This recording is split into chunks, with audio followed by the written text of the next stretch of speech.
తెలంగాణలో 3 రోజుల పాటుగా భారీ వర్షాలు పడే అవకాశం ఉందని చెప్పి హైదరాబాద్ వాతావరణ శాఖ కేంద్ర అధికారి నాగరత్న గారు అయితే తెలపడం జరిగింది.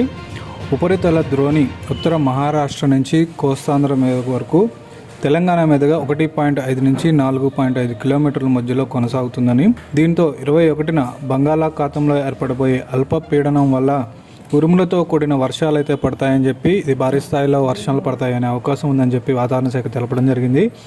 అయితే ఏ జిల్లాల్లో పడతాయని చూసుకున్నట్లయితే హైదరాబాద్, ఆదిలాబాద్, ఖమ్మం, నల్గొండ, రంగారెడ్డి, మహబూబ్ నగర్ ఉమ్మడి జిల్లాల ప్రజలందరూ కూడా అప్రమత్తంగా ఉండాలని చెప్పి అధికారులను సూచించారు.